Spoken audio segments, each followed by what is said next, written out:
Welcome back to Roto Moto. My name is Donnie, and in this video, I will cover 5 riders I want you to look at when making your PulpMX fantasy picks for the second Fox Raceway round of 2021, tips for picking FFL, the weather report, race day schedule, and a very early look at what my team could be come Saturday. But first, let's take a moment to recap what went down at Ironman last weekend. The number of players, both free and paid, inexplicably rose this week to just under 5% to 6,430 total, of which a little over 2/3 were of the paying variety. The popular team, meaning the 8 highest pick trend riders with an all-star in each class, was 449, which is way above the medium again. Zigging when everyone else is zagging just is not paying off as of late. The perfect team was down just a couple of points this week to 642, led by a perfect score in each class, Brandon Shaw in the 250 division and Ben LeMay in the 450s. Couple that with 2 FFLs, and the total max score possible for Ironman was a whopping 672. Unfortunately, that wasn't very likely, although the 250 FFL was very guessable as Justin Cooper continues his domination in that category. The 450 was scantily guessed at just a 4.8% success rate. Interestingly enough, Cooper, Webb, and Dylan Ferrandis are not outlandish guesses. Webb has the best average start in the class and has multiple hole shots, but just couldn't hold on until the finish line up until recently. Ferrandis now has 3 FFLs, the only non-injured rider with more than 2 whose name doesn't rhyme with Ren Croxon. The median championship score was a flat 400, meaning if you scored 401 points or more, you did better than half the paying field. All-stars per team ticked up this week for some reason, despite having the lowest amount of all-star riders available to actually be picked with all of the injuries and illness concerns. Despite so many people doubling up on all-stars, this was one of the most forgiving weeks, with 32 riders managing to score 44 points or more out of the double eligible spots. Despite this huge pick trend, Derek Kelly means that 102.2% worth of pick trend missed double points in both motos, averaging out to just about 1 rider per team. Of course, I was one of those unfortunate enough to have both Kelly and Ramella on my team, bringing home a combined 13 points, as well as Cade Clayson dropping out a double late in his second moto, and Ken Roczen failing to secure an FFL for the first time in multiple weeks. 393, which is a smidge below average, but at least I'm still holding on to a top 300 spot going into the final 2 rounds. At this point, I need a Hail Miracle to even sniff the top 100, though. The Roto Moto League sees the same name at the top of both leaderboards for the first time since I myself did it in week 3. K-Pavs drove 559 points home by nailing both perfect 100s, calling the Cooper FFL and laying off the 450 side. That puts him at 4,575 for the season, a nice but not comfortable lead, with 2 to go as he sits 56 points ahead of B. Smith. The ins and outs keep shifting, and it's honestly hard to keep up. In the 250 class, we see Derek Drake return on the Bar X Suzuki squad after opting for a surgery to help alleviate a long-standing heart issue he's been having, and has been back on the bike since early August.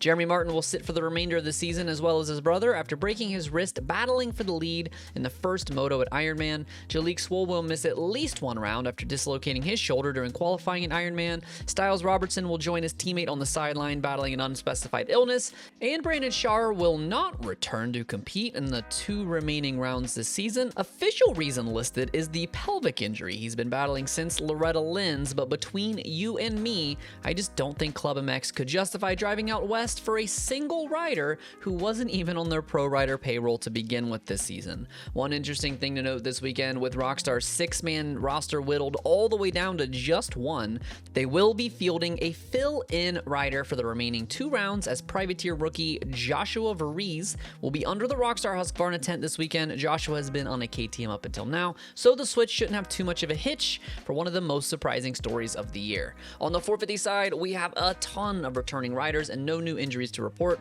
Christian Craig will line up after sitting Ironman out following a huge crash in Moto 1 at Budds Creek. Max Anstey returns from the boycott illness. Freddie Noren has healed his broken hand he suffered at Washougal and is planning at competing in both of the final 2 rounds. Aaron Plessinger feels confident going into the weekend and hopes to complete both 30-minute motos after his huge loop out battling for the lead at Unadilla.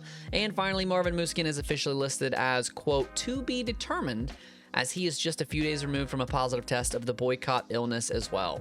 Be sure to confirm that a rider is on the cheat sheet before putting them on your team, and for an even easier time, you can check a little box when selecting your team that says only show riders in the AMA qualifying results to, you guessed it, only show guys that have put down at least 1 qualifying lap time. It will still show guys that could have crashed out or had some other issue, but it is better than nothing. All right, on to your picks for the 2021 Fox Raceway 2 National, I have 3 guys to target, 1 to avoid, and a high handicap guy to look at for you gamblers out there, starting with the little class, working our way up in the 250 All-Star spot. I am again looking at Pro Circuit Kawasaki's Joe Shimoda. I had him on the video last week, but with only a 20% pick trend, I assume he's available for many of you again. Joe has really come on strong at the tail end of the season, finishing in the top 7 in 6 of his last 7 races, including a 2-3 showing at Ironman. In his first year at Pro Circuit, Joe has amassed an average finish of 10.3, but take out his 2 mechanical DNFs and his average finish instead shows 7.2. If you followed my recommendation last week and picked Joe just like I did, I think I'm going to go Justin Cooper here. Although he has been off the last 2 rounds, a 2 handicap still has value when a guy is a lock for top 5 finishes. Moving on to a double eligible 250 rider, I'm looking at rookie Maximus Voland. The Red Bull KTM rider has a 3 handicap, which is his highest in 4 rounds after being as low as a 0 this season. He seems to be up and down like most rookies are, but consider that the midfield is gutted, and Max has finished top 13 in 15 of his 20 motos this season, including a 7th in Moto 2 here in the season opener. In fact, that could have been a career day for the young rider, as he whole shot led the majority of the race and was running 2nd place late in the first moto before mechanical took him all the way back to 38th. Oh, what could be this Saturday. Onto the 450 class, your 450 All-Star spot should be looking at Chase Sexton in his 2nd outdoor season aboard the HRC Honda CRF 450R. Chase is currently sitting 4th in points with a long shot of finishing 3rd ahead of Eli Tomac with a little bit of luck. A 4 handicap, Chase needs just a top 5 to secure max points in each moto, and guess what? His average finish is 5.0. In fact, he has finished in the top 5 in 8 of his last 9 motos, only missing out with an 11th in Moto 1 at Unadilla, his only finish this year outside of the top 10. The guy I want you to avoid this weekend is the Brick Brandon Hartraft. The HEP Suzuki rider has really bounced back outdoor after an utterly disappointing rookie Supercross campaign, but at a 2 handicap, there just isn't enough value for the man from Brick, New Jersey. Last week was his best weekend on the 450 to date at 9 moto scores, but even if he replicates that again here, that is just 56 points. A far cry from a huge day, and it's not like he has a high floor to compensate for that low ceiling, as he has finished in the top 12 in only 7 of his 20 motos this season, only 1 of those being the result of a DNF. There are simply better picks available than the young Suzuki rider here. The Pirelli Tire high handicap hero of the round, given to a rider with a handicap of 10 or more that I think has a realistic chance to score massive points this weekend. If you're the type of person that likes to sweat out 2 30-minute motos for a big payout. With the midfield of both classes gutted, there are actually a ton of riders with a 10 handicap or higher that you could look at here, so I'm going to go with somebody that might be a little bit of a sleeper, a little extra under the radar. This week's choice is going to California native Robbie Wageman, making his 2021 outdoor debut on a privateer Husqvarna. RJ's brother notably rode Supercross for the Team Solitaire Nuclear Blast Yamaha squad, one of the best follows on Twitter, by the way, but is repping his own program this weekend. In the abbreviated 2020 season, Robbie lined up for 9 motos with an average finish of 22.4 and finished inside the top 25 in 7 of them, including a career best 16-15 moto score right here at this very track in the season finale. Something that would bring you a cool 100 points if he could replicate it this Saturday. The FFL picture stays exactly the same. In the 250s, it's Justin Cooper or bust, as he has 12 in 20 motos, 9 out of 10 weekends, and is the only guy with more than 2. Do not get cute, take the easy points, or play it safe by not even picking at all. The 450 still leans Ken's way, but it is not so clear as it had been. Cooper Webb has 1 in each of his last 2 weekends, and Dylan Ferrandis quietly has 3, despite starts being one of his notable weaknesses. I came out of the 450 FFL retirement last weekend to pick Kenny and paid for it, so I'm probably sitting this one out, but I think it's Kenny or maybe Coop if you want to play the gamble. The weather on Saturday is going to be dry and hot. By the time the first gate drops at 1 p.m. California time, it's going to feel like 101 degrees out there, and we'll be in the low 90s all day. I think this hurts guys with known fitness concerns like Ken Roxon, and only plays more into the hands of those warriors that are known to charge late into the motos.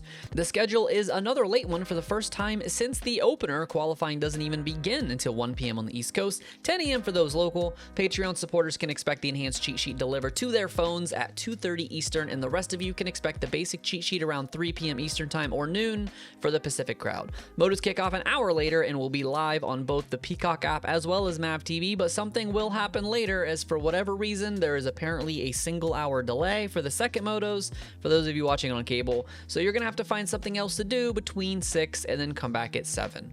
Before I show you my early team for Fox Raceway 2, I just want to take a moment to talk about this video's sponsor. I'm excited to announce that Pirelli Tire is back with Roto Moto for another 2021 weekend. Pirelli remains dedicated to the grassroots part of the sport with their "We sell what we race what we sell" motto, providing you access to the very same Scorpion MX tire used by their professional racing teams, including world champions such as Tim Kaiser and Jeffrey Hurlings, as well as a slew of privateer and fantasy heroes that race each and every weekend, including Kevin Moranz, whose 21-17 moto scores in the 450 class brought players 82 points, and Chris Prebula, who finished 2016 in the 250 division, to bring home 86 points. This approach has allowed Pirelli to place its research and development focus on motocross, benefiting the everyday rider when they take it to their local racetrack.